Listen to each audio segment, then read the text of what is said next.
Proceeding with the next problems for your ideal gas. So what happens when there are two vessels, meron kang dalawang vessel, of different sizes and are connected with a pipe. Ngayon, yung gitna niya may valvula. Okay? Pagpalagay natin, this is vessel A. Drawing tayo. So this is vessel A.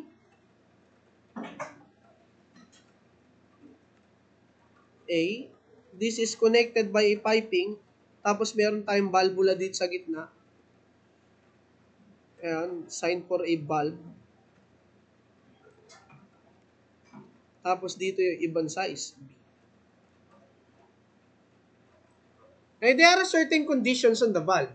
Okay? Now, when the valves are open, yung valvula mo ay inopen, mag-equalize yan. Yung mga pressure, volume, temperature nila, what will happen? Mag-equalize silang dalawa. So, the condition is, sabi dyan, they are of different sizes and are connected with a valve. Vessel A, it contains 142 liters of air at this given pressure. I don't know if this is absolute, okay? Pero I think this is absolute. And then temperature is 93.33 degrees Celsius. Now, vessel B of unknown volume contains air at lesser pressure. Take note hindi pa inopen yung valve. And 4.44 degrees Celsius. The valve is opened, saka pa lang, and then, ano nangyari? Yung final properties have been equalized. Nagkaroon sila ng equilibrium. It is found that the pressure, when they mix together, open yung valve, nag-equalize. So, the pressure now is 1378.96 kilopascal, and then the temperature equalized, nagkaroon sila ng thermal equilibrium. That is 43.33 degrees Celsius. Now, what is the volume of vessel B? Hindi natin alam. We know that the volume at vessel A is 0.142 cubic meter. Sir, ba't naging ganon? Yung volume niya daw is 142 liters. Di ba? 1,000 liter ay equal yan sa 1 cubic meter. Right? And 1,000 cc equal yan sa 1 liter.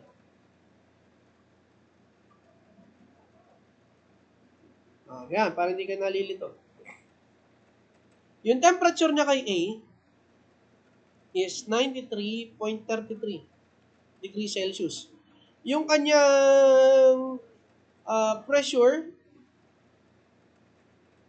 is equal to 2767.99. 99 kPa. Yan. Now, nung binuksan na yung iyong valvula, okay, binuksan, naging yung pressure niya dito, ang equilibrium, 1378.96. And then yung kanyang temperature, when mixed, is 43.33 degrees Celsius. Now, on B, nung hindi pa bukas, that is, okay, hindi natin alam. Yung pressure dito is 68.95 kPa. Temperature is 4.44 degrees Celsius. Sir, mahirap ba? Actually not. It is not mahirap. Tandaan natin, yung mass ni A, okay, plus mass ni B, pag naghalo yan, meron sariling mass ito eh. That will be the mass of your mixture. Okay, may mass ka kay A, mass ni B, that is mass of mixture. Now, yung mass ni A, saan natin makukuha? Saan natin makuha yan? Diba, from PB is equal to MRT. Yung mass ni A, syempre, meron niyang pressure ni A, volume ni A over R ni A, temperature ni A. Take note, air lang naman yan eh. Tandaan nyo, kung saan mas mataas ang pressure, lilipat yan dun sa mas mababang pressure. Okay? So, take note of that. Pasok natin yung mga value dito. Pressure at A, 2767.99 kilo Newton per meter squared. Yung volume, 0.142 meter cube. Divide by yung R ni air, at is 0.28708 kilojoule per kilogram degree Kelvin. Sir, yung kilojoule, tandaan nyo ha, kilojoule, yan ay kilonewton meter. That is kilojoule. Take note of this. Tapos yung temperature, 93.33 plus, 93 ba yun? Plus 273 degrees Kelvin to. Cancel same units. Ay, anong mangyayari dito? Meter, kilojoule, kilonewton, makancel lahat. Ang lilitaw ay kilogram. So, MA, store natin yung value niya kay A. O, this is 2767.99 times 0.142 divide by 0.28708 times 93.33 plus 273.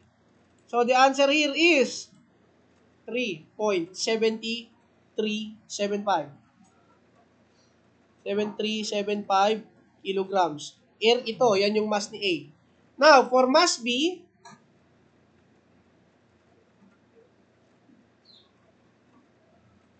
MB is equal to pressure ni B, volume ni B, over R ni B, okay, tapos temperature ni B. Tandaan natin, wala tayong BB. Correct? We don't have any BB there. So, solve pa rin natin siya. So, mass of B is equal to, pressure niya is, wag nyo nang lagay unit, para hindi kayo malito. That is 68.95.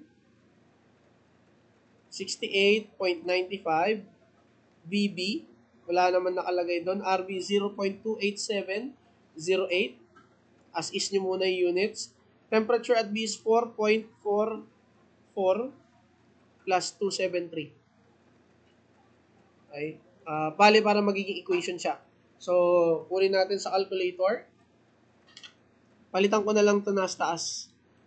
So, 4.44. Tapos yung taas ay, wala tayong volume ha. So, 68.95. So, 0.8657. So, 0.8657 VB. That is your mass B. Okay? So, now, for the mass of the mixture,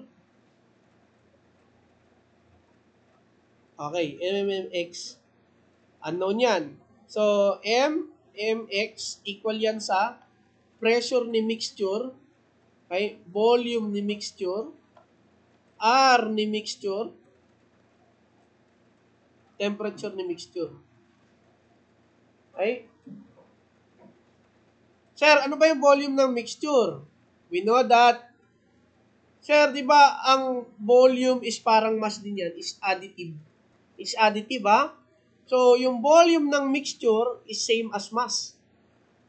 So, B, A plus B, B. Ayan. So, pwede natin palitan. M, X equal yan sa PM. That is PM BA plus BB over R ng mixture, temperature of the mixture. Okay? So, sir, pwede pala natin ipasok dito yung mga values natin. So, what is our PM? MX. Ayan.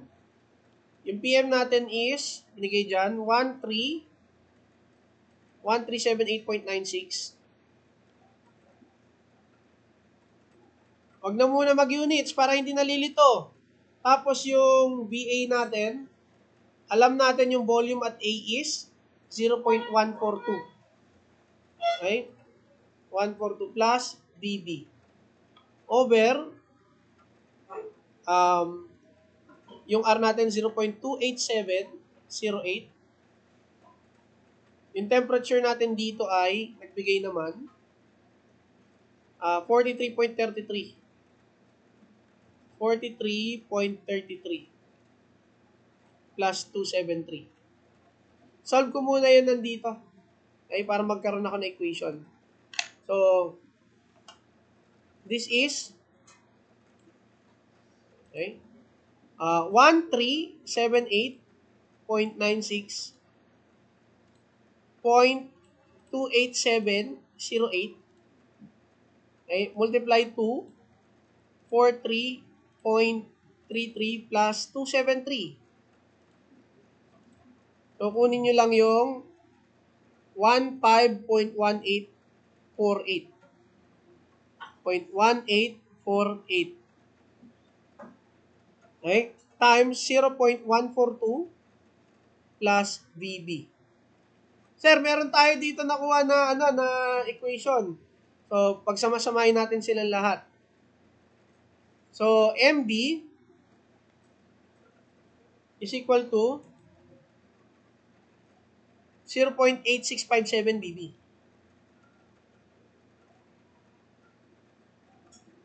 Di ba alam natin yung MMX is MA plus MB? Tama? Ano yung MA nakuha natin? 3.7375. So, 3.7375. Tapos, yung MB natin, it is here. Tama? Plus 0.8657 BB. Equal to, ipasok natin siya, yung MX dito. So, 5.1848, 0.142 B plus BB. Simplify muna natin. Calculate tayo ha. So, 1.5 times 0.142. So, this is 2.1562. 2.1562 plus 15.1848 BB.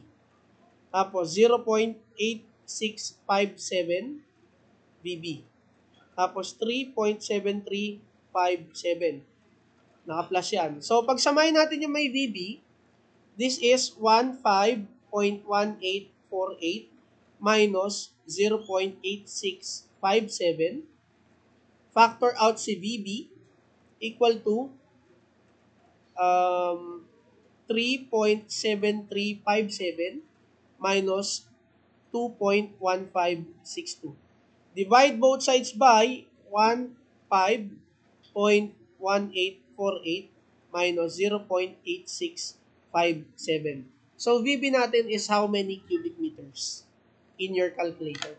So, calculating, okay, 3.7357 minus 2.1562 divide by 15.1848 minus 0.8657. So, the answer is, ilan po? 0.1103. 0.1103. Cubic meter to. Approximately 110.3 liters. So, that is answer for problem number. Basic yan.